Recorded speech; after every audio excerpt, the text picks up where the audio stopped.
So the first one we're going to look at is right down at the bottom. It's called the February open interest. Now, February is a minor month. It's not a big month, nor is January normally, although it was, but normally it's not. So February is there we go.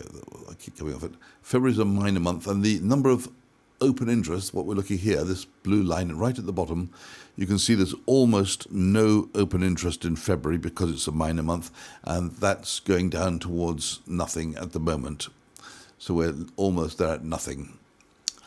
The next line I want to look at, right at the top of the chart in green, is the March open interest. And we can see plotted over the dates. Here we got start of January here, and here we got the 26th of February, which is the first date where we'll know if there's a problem.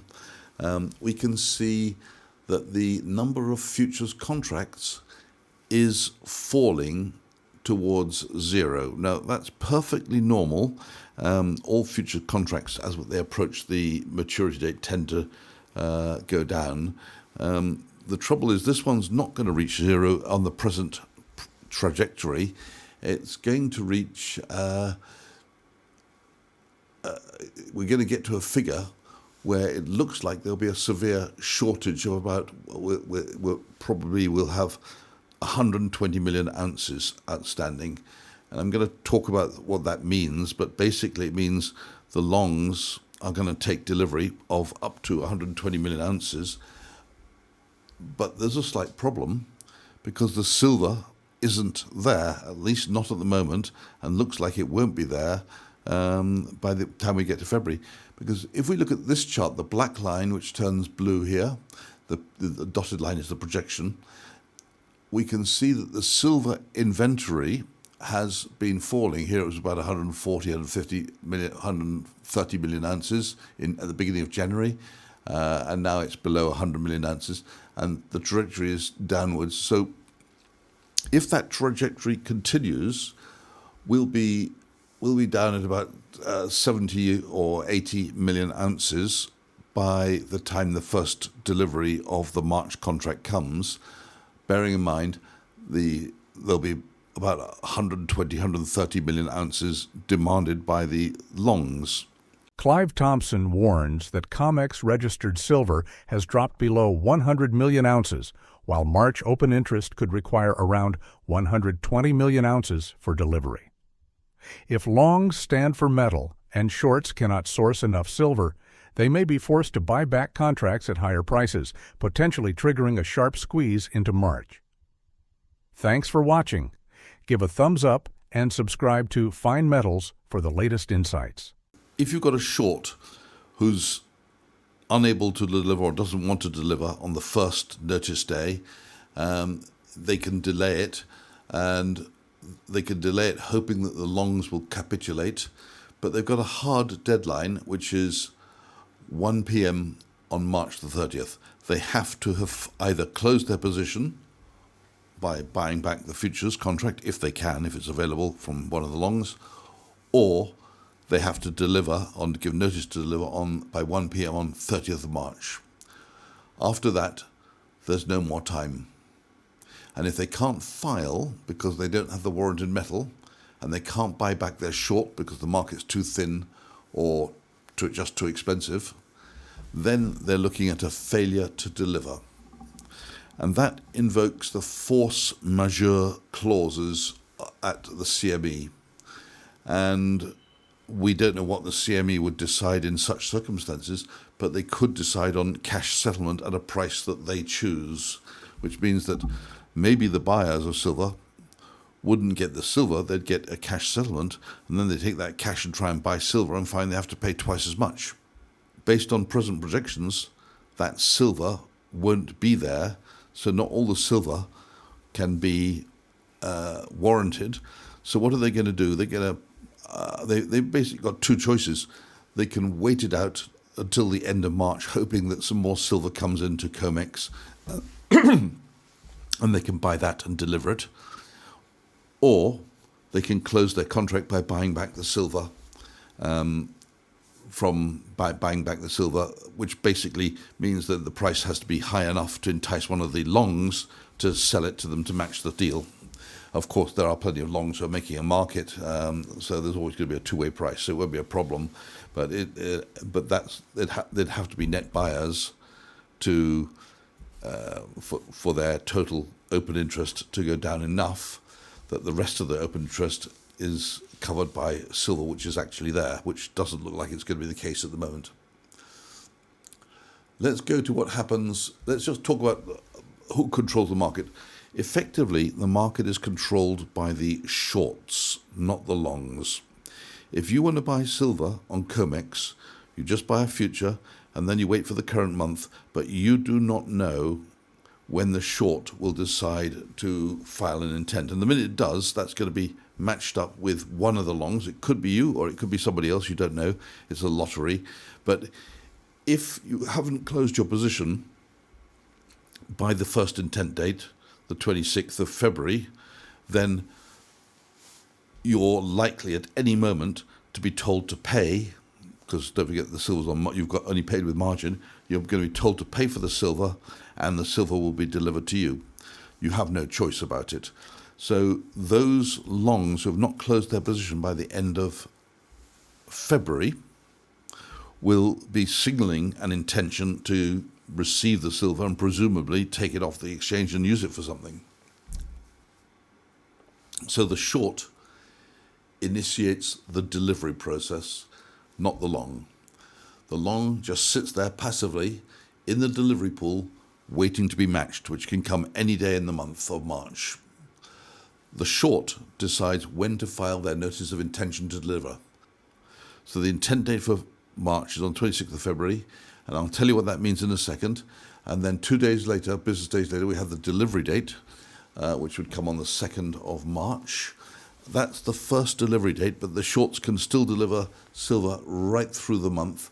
So if they can't get it on COMEX, they might wait, hoping some comes in, but hoping also that some doesn't get taken away, making it more difficult to buy. But at first sight, based on current trends, there's going to be a shortage of silver starting right at the start of the month. Start of March, that is. Now let's look at the next slide to explain how the delivery process works. The first relevant date, which is coming up in 14 days' time. Where are we? The 12th, in 14 days' time, 2 weeks. It will be Thursday, February 26, exactly 2 weeks from now. This is called the first intent day. This is the day when the shorts can decide that they want to deliver. And if they don't want to deliver, they better start buying back their contracts, pushing up the price of silver. But let's assume that they do want to deliver on the 26th of February. That means they give a notice of give their intention. The next day, the CME issues invoices, and the day after, the working day after, which in this case would be the 2nd of March, that's the second business day, then the silver gets delivered. Who's holding a March position can file their intention on any business from the first intent day, 26th of February, right through to the last intent day, March the 30th.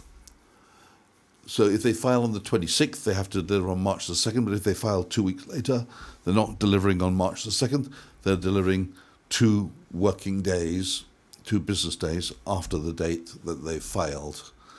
But if a short can't get his hands on the silver or doesn't like the price, they can wait. They can wait until the very last moment, and the March contract will continue to trade throughout the month, although it become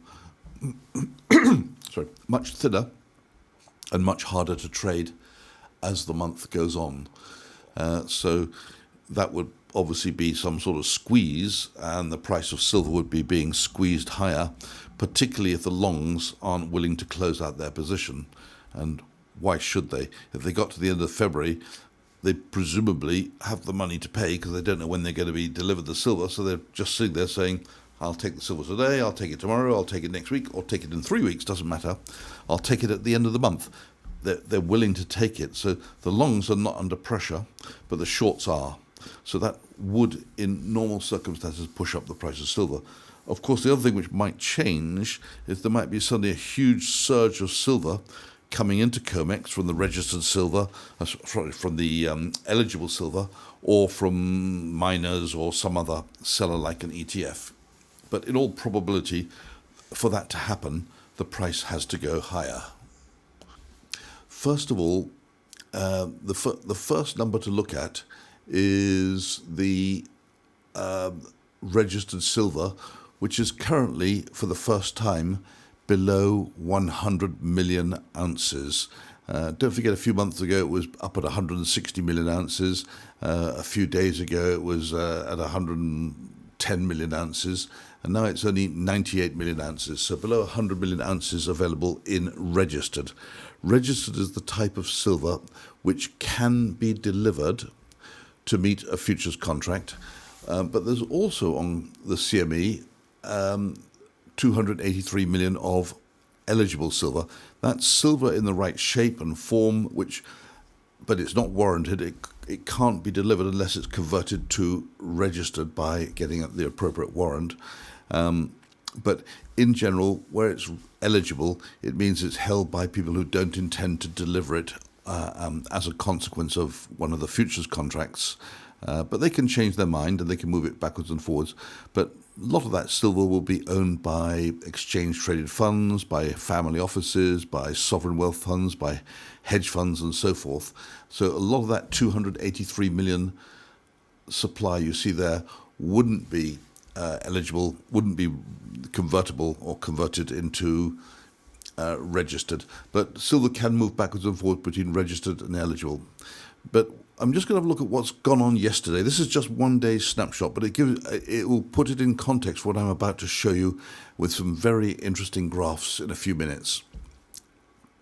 So what we see is yesterday there were 101 million registered ounces and we're down to 98 million ounces.